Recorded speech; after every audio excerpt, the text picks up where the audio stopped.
നമസ്കാരം. റേഡിയോ കൊല്ലം പ്രാദേശികം ചാനലിൽ സായാഹ്ന വാർത്തകൾ കേൾക്കുകയാണ് നിങ്ങൾ. ഇന്ന് 2025 ഡിസംബർ 4 വ്യാഴാഴ്ച. സമയം വൈകുന്നേരം 6 മണി കഴിഞ്ഞ് 15 മിനിറ്റ്. ഇന്ന് ശബരിമലയിൽ നിന്നുള്ള വാർത്തകൾക്കാണ് ഏറ്റവും കൂടുതൽ പ്രാധാന്യം. ശബരിമലയിലെ ദ്വാരപാലക ശില്പപാളി കേസിൽ മുൻ തിരുവിതാംകൂർ ദേവസ്വം ബോർഡ് പ്രസിഡന്റും CPM നേതാവുമായ A പത്മകുമാറിനെ SIT വീണ്ടും പ്രതി ചേർത്ത് അറസ്റ്റ് രേഖപ്പെടുത്തി.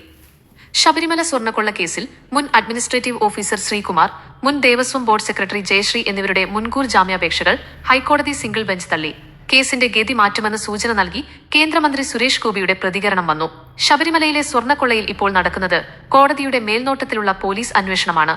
ഇനി CBI, NIA, ED എന്നിവർ കേസിലേക്ക് വരുമെന്നും അദ്ദേഹം പറഞ്ഞു. രണ്ടാമത്തെ പ്രധാന വാർത്ത, രാഹുൽ മാങ്കൂട്ടത്തിൽ കേസ്. കേരള രാഷ്ട്രീയത്തെ ഇളക്കിമറിച്ച രാഹുൽ മാങ്കൂട്ടത്തിൽ MLAയുടെ കേസ് തുടർ നടപടികളിലേക്ക് നീങ്ങുകയാണ്. യുവതിയെ ബലാത്സംഗം ചെയ്യുകയും ഭീഷണിപ്പെടുത്തി ഗർഭഛിദ്രം നടത്തുകയും ചെയ്തെന്ന കേസിൽ പാലക്കാട് MLA രാഹുൽ മാങ്കൂട്ടത്തിലിന്റെ മുൻകൂർ ജാമ്യാപേക്ഷ തിരുവനന്തപുരം ജില്ലാ സെഷൻസ് കോടതി തള്ളി. ജാമ്യം നിഷേധിക്കപ്പെട്ടതോടെ രാഹുൽ മാങ്കൂട്ടത്തിൽ MLAയെ കോൺഗ്രസിന്റെ പ്രാഥമിക അംഗത്വത്തിൽ നിന്ന് പുറത്താക്കിയതായി നേതൃത്വം അറിയിച്ചു. MLA സ്ഥാനം ഒഴിയുന്നതാണ് രാഹുലിന് നല്ലതെന്ന് KPCC president Sunny Joseph MLA പ്രതികരിച്ചു. രാഹുലിനെതിരായ രണ്ടാമത്തെ ബലാത്സംഗ കേസിൽ പോലീസ് രജിസ്റ്റർ ചെയ്ത FIRലെ വിവരങ്ങളും പുറത്തുവന്നിട്ടുണ്ട്.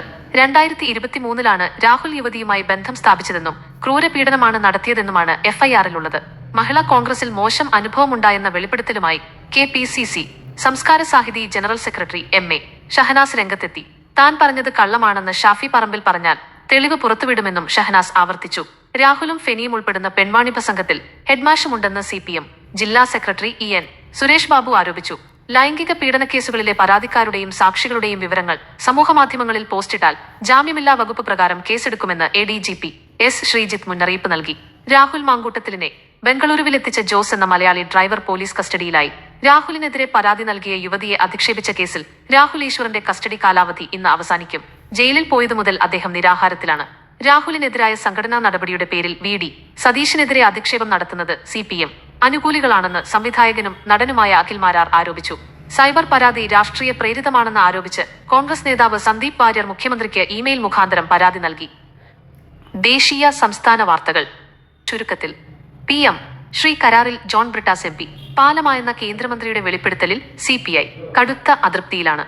ധർമ്മേന്ദ്ര പ്രധാന്റെ വെളിപ്പെടുത്തലിൽ CPM വിശദീകരിക്കണമെന്ന് D രാജ ആവശ്യപ്പെട്ടു. CCTV ദൃശ്യങ്ങൾ. സർക്കാർ ഉടമസ്ഥതയിലുള്ള തിരുവനന്തപുരം കൈരളി, ശ്രീ നിള തിയേറ്ററുകളിലെ CCTV ദൃശ്യങ്ങൾ ചോർന്ന് അശ്ലീല വെബ്സൈറ്റുകളിൽ പ്രത്യക്ഷപ്പെട്ടു. ജീവനക്കാർക്ക് പങ്കുണ്ടെങ്കിൽ കർശന നടപടിയുണ്ടാകുമെന്ന് KSFD0 അറിയിച്ചു. ടോൾ പിരിവ്. നിലവിലെ ടോൾ പിരിവ് സമ്പ്രദായം 1 വർഷത്തിനുള്ളിൽ പൂർണ്ണമായും അവസാനിക്കുമെന്നും പകരമായി ഇലക്ട്രോണിക് സംവിധാനം വരുമെന്നും കേന്ദ്രമന്ത്രി നിതിൻ ഗഡ്കരി ലോക്സഭയിൽ പ്രഖ്യാപിച്ചു. പാർലമെന്റ് നടപടികൾ. പ്രതിപക്ഷം പാർലമെന്റിൽ നിരുത്തരവാദിത്തപരമായി പെരുമാറുന്നുവെന്ന് ശശി തരൂർ വിമർശിച്ചു. ഇൻഡിഗോ പ്രതിസന്ധി. ജീവനക്കാരുടെ കുറവ് കാരണം രാജ്യത്തെ ഏറ്റവും വലിയ വിമാന കമ്പനിയായ ഇൻഡിഗോയുടെ 100-ലധികം വിമാന സർവീസുകൾ താറുമാറായി. D008 അന്വേഷണം ആരംഭിച്ചു. തദ്ദേശ തെരഞ്ഞെടുപ്പ്. കേരളത്തിലെ തദ്ദേശ സ്വയംഭരണ തെരഞ്ഞെടുപ്പിൽ വോട്ട് ചെയ്യുന്നതിനായി നാട്ടിലേക്ക് പോകുന്ന ജീവനക്കാർക്ക് ശമ്പളത്തോടുകൂടിയ അവധി നൽകണമെന്ന് കർണാടക ഉപമുഖ്യമന്ത്രി DK ശിവകുമാർ അഭ്യർത്ഥിച്ചു. കാലാവസ്ഥാ മുന്നറിയിപ്പ്. ഇടവേളയ്ക്ക് ശേഷം കേരളത്തിൽ തുലാവർഷം വീണ്ടും സജീവമാവുകയാണ്. അടുത്ത ദിവസങ്ങളിൽ മഴയ്ക്ക് സാധ്യതയുണ്ട്. പാനമസാലയുടെ എല്ലാ പാക്കറ്റുകളിലും റീറ്റെയില് വിൽപ്പന വില നിർബന്ധമായും പ്രദർശിപ്പിക്കണമെന്ന് ഉപഭോക്തൃകാര്യ വകുപ്പ് ഉത്തരവിറക്കി. ഇത് 2026 ഫെബ്രുവരി 1 മുതൽ പ്രാബല്യത്തിൽ വരും. സാമ്പത്തിക രംഗം. ലോകവാർത്തകൾ. സാമ്പത്തിക രംഗത്തേക്ക് വരുമ്പോൾ ഡോളറിനെതിരെ രൂപയുടെ മൂല്യം 28 പൈസയുടെ നഷ്ടത്തോടെ 90.43 എന്ന സർവകാല റെക്കോർഡ് താഴ്ചയിലേക്കെത്തി. ഓസ്ട്രേലിയയിൽ 16 വയസ്സിൽ താഴെയുള്ള കുട്ടികളുടെ സമൂഹമാധ്യമ ഉപയോഗത്തിന് നിരോധനം വരുന്നതോടെ 10 ലക്ഷത്തിലധികം അക്കൗണ്ടുകൾ നിർജീവമാകും. അമേരിക്കൻ പ്രസിഡന്റ് ഡൊണാൾഡ് ട്രംപിന്റെ വിശ്വസ്ത അനുയായി മാർജോറി ഗ്രീൻ രാജി പ്രഖ്യാപിച്ചു. ഇറാൻ നിർബന്ധിത ഹിജാബ് നിയമങ്ങളെ ന്യായീകരിച്ച് ഇറാന്റെ പരമോന്നത നേതാവ് ആയതൊള്ള അലി ഖമേനി. അപകടം. അഹമ്മദാബാദിൽ തകർന്ന എയർ ഇന്ത്യ വിമാനത്തിലെ ബ്രിട്ടീഷ് പൗരന്മാരുടെ മൃതദേഹങ്ങളിൽ അപകടകരമാം വിധം വിഷരാസവസ്തുക്കൾ കണ്ടെത്തിയതായി റിപ്പോർട്ട്. അറസ്റ്റ്. അമേരിക്കയിൽ നവദമ്പതികളുടെ ദാരുണ മരണത്തിൽ ഇന്ത്യക്കാരൻ രജീന്ദർ കുമാറിനെ ക്രിമിനൽ നരഹത്യ കുറ്റം ചുമത്തി അറസ്റ്റ് ചെയ്തു. കലാസാഹിത്യം. ആരോഗ്യം. അവസാനമായി വിനോദ വാർത്തകളും ആരോഗ്യപരമായ ചില വിവരങ്ങളും. പുതിയ ചിത്രങ്ങൾ. പ്രേക്ഷകർക്ക് ആകാംക്ഷ നൽകുന്ന ദി റൈഡിന്റെ ട്രെയിലർ പുറത്തിറങ്ങി. ചിത്രം വെള്ളിയാഴ്ച റിലീസ് ചെയ്യും.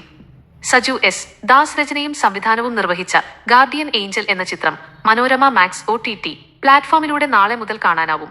കവി അനിത തമ്പി തന്റെ യാത്രാനുഭവങ്ങളെക്കുറിച്ചെഴുതിയ എത്തൽ എന്ന പുസ്തകം DC ബുക്സ് പുറത്തിറക്കി. ആരോഗ്യം. ശരീരത്തിൽ ജലാംശം കുറയുന്നത് നിർജ്ജലീകരണത്തിലേക്ക് നയിക്കും. മൂത്രത്തിന്റെ നിറം മാറുന്നത്, ക്ഷീണം, തലവേദന, ചുണ്ടും ചർമ്മവും വരണ്ടുണങ്ങുന്നത് എന്നിവയാണ് പ്രധാന ലക്ഷണങ്ങൾ. ഈ സമയത്ത് കഫീൻ അടങ്ങിയ പാനീയങ്ങൾ ഒഴിവാക്കണം. വിനിമയ നിരക്ക്. പ്രധാന കറൻസികൾ. കറൻസി. വിനിമയ നിരക്ക് രൂപ, ഡോളർ 89.99 പൗണ്ട് 120.10 യൂറോ 104.99 സൗദി റിയാൽ 23.97 UAE 24.55. നിഷ M. തടത്തിൽ. ഇതോടെ റേഡിയോ കൊല്ലം പ്രാദേശികം ചാനലിലെ സായാഹ്ന വാർത്തകൾ പൂർണ്ണമാകുന്നു. കേട്ട എല്ലാ ശ്രോതാക്കൾക്കും നന്ദി. ശുഭദിനം.